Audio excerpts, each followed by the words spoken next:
Imagine devoir affronter la situation la plus compliquée du monde pour aller aux toilettes tout en portant ce qui s'apparente à une œuvre d'ingénierie architecturale. Vous êtes prise au piège dans des couches de tissu capables d'abriter une petite famille. Votre taille est comprimée dans un corset qui rend la respiration profonde digne d'un exercice de yoga impossible. Et vous êtes entouré d'une société polie qui s'évanouirait à l'idée même des méthodes ingénieuses et parfois déroutantes que les femmes ont mises au point pour répondre aux besoins les plus urgents de la nature. Nous allons plonger dans l'une des énigmes historiques les plus fascinantes.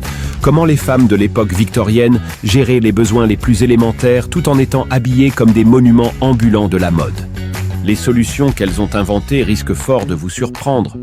Avant de remonter le temps vers cet univers de peaux de chambre dissimulées et de stratégies secrètes, dites-moi d'où vous me regardez. Votre pays, votre ville. C'est toujours étonnant de pouvoir se connecter à travers les continents pour explorer ces mystères historiques ensemble. Et si vous appréciez ces plongées dans les secrets les plus intrigants du passé, abonnez-vous, car tant d'histoires renversantes nous attendent encore.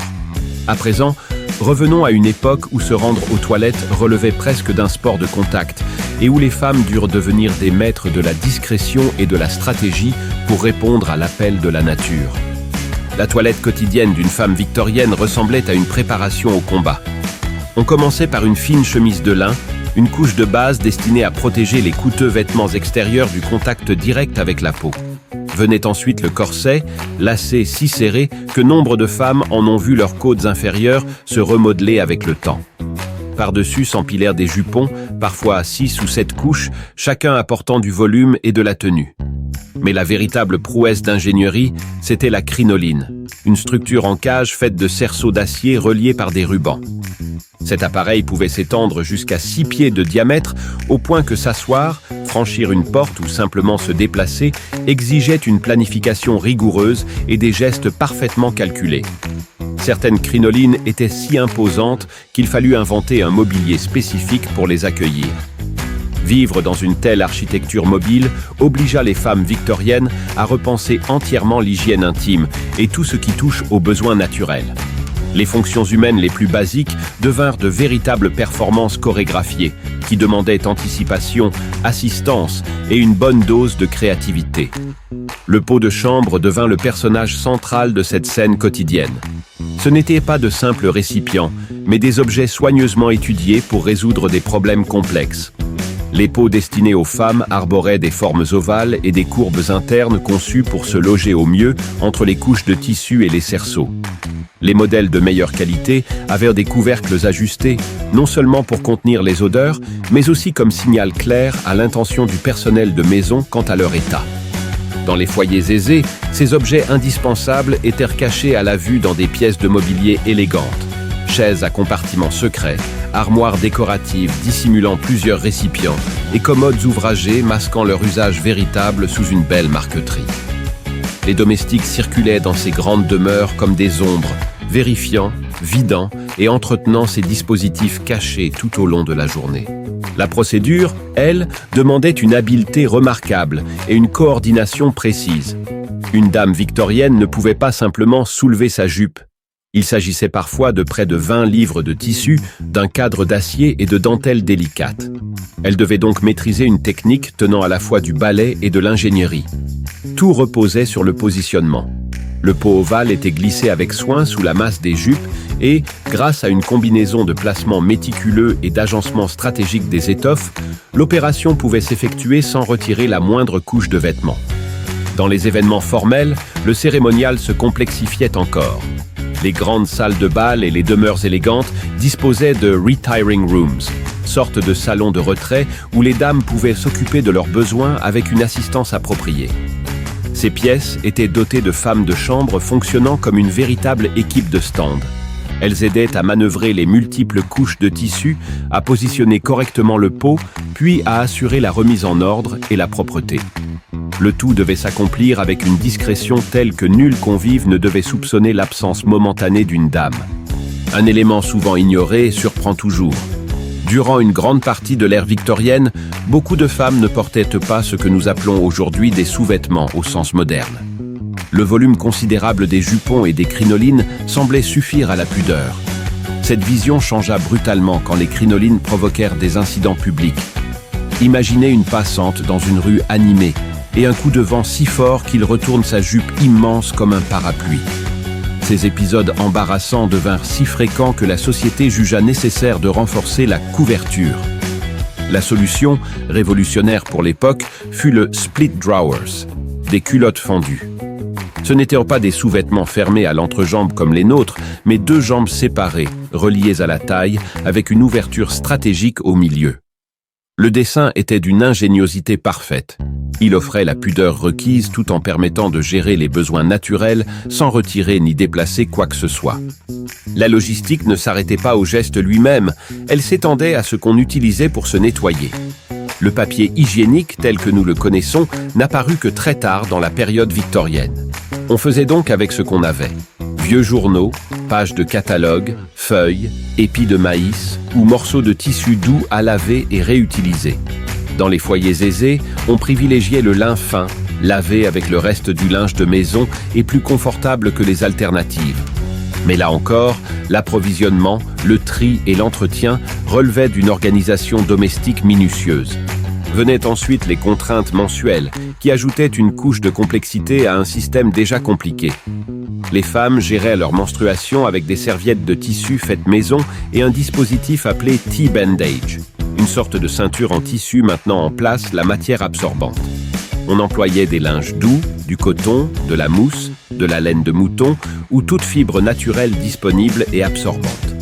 Il fallait changer ces protections artisanales très fréquemment, de 12 à 20 fois par jour lors des flux les plus abondants.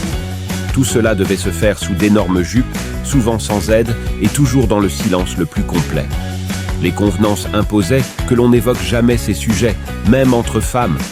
L'entretien des vêtements ajoutait une autre dimension aux défis quotidiens. Les robes, avec leurs mètres de tissu, leurs perles et leurs matières délicates, ne pouvaient pas être lavées souvent. Dans bien des maisons, on faisait 2 grandes lessives par an, des Great Wash Days, consacrés au lavage massif. Au quotidien, on maintenait les robes par le brossage, l'aération et l'emploi généreux de poudre pour absorber odeur et huile. En revanche, les couches au contact direct du corps, la chemise, puis, plus tard, la culotte fendue, étaient lavées bien plus régulièrement. Elles formaient un bouclier protecteur pour les précieuses robes extérieures et se révélèrent essentielles au maintien d'une hygiène acceptable sous ces tenues que l'on nettoyait rarement. L'ingéniosité victorienne se manifesta aussi dans l'espace public. On héritait encore de pratiques plus anciennes, comme le système de garde-robe.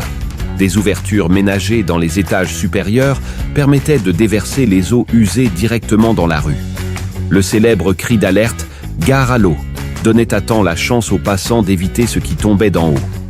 Par ailleurs, les contenus des pots de chambre n'étaient pas toujours considérés comme de purs déchets.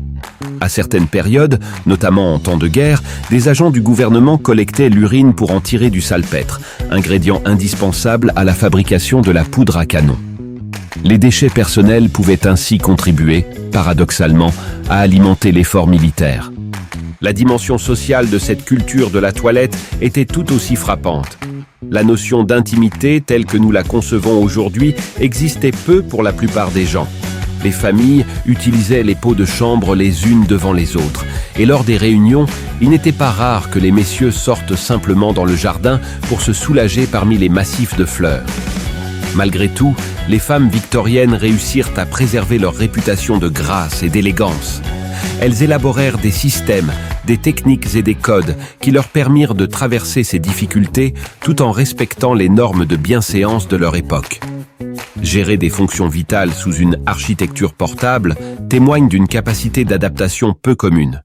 Elles imaginèrent des solutions pratiques, discrètes et efficaces qui, vues d'aujourd'hui, peuvent surprendre ou prêter à sourire, mais qui répondaient parfaitement aux contraintes de leur quotidien. Ce portrait dévoile aussi à quel point ces rituels sophistiqués s'étaient normalisés au point d'être acceptés comme allant de soi.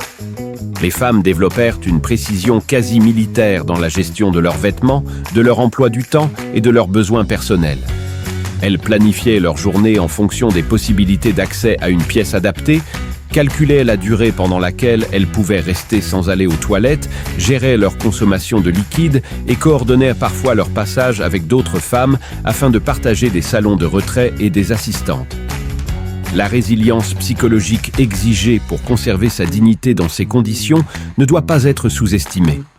Imaginez la force d'esprit nécessaire pour assister à un dîner, converser avec esprit, danser avec grâce et garder une posture impeccable, tout en supportant la contrainte d'un corset serré et en sachant qu'une urgence exigerait une opération logistique complexe.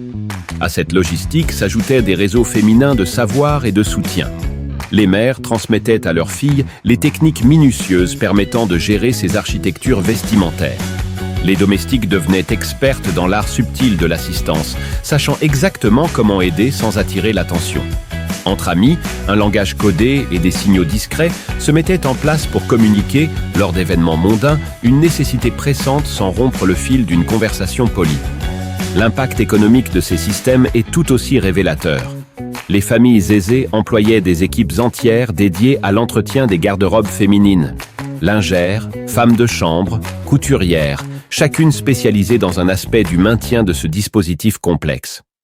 Le volume de travail nécessaire pour garder en état la tenue d'une seule dame victorienne donnait la mesure de la machine domestique mobilisée par la mode. Paradoxalement, l'inconfort et la lourdeur de ces vêtements ont pu induire quelques effets sociaux inattendus.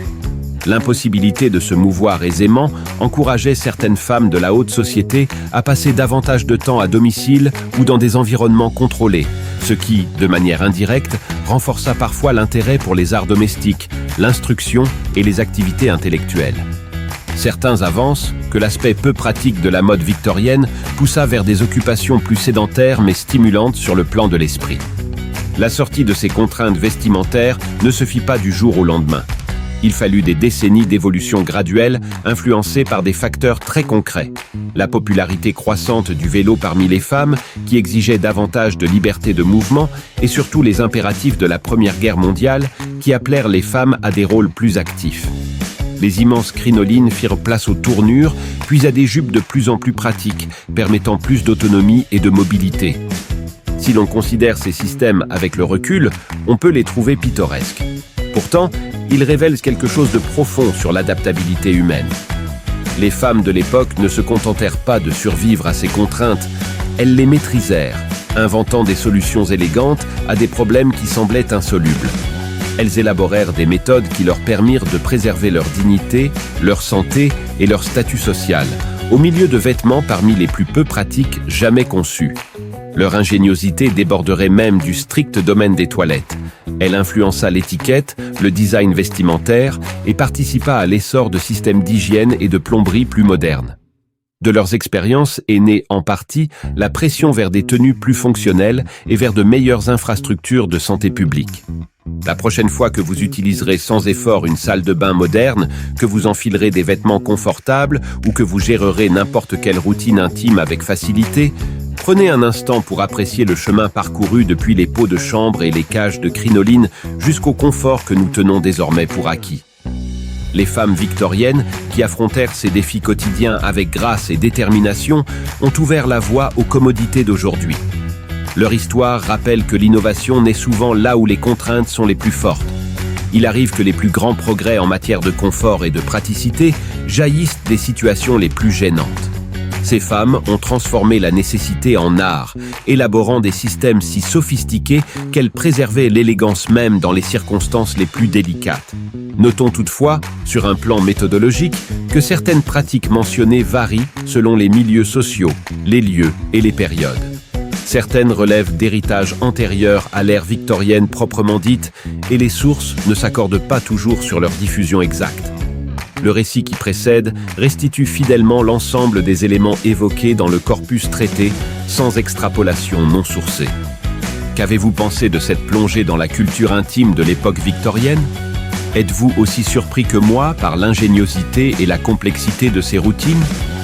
Dites-moi en commentaire d'où vous regardez. J'adore lire vos villes et vos pays.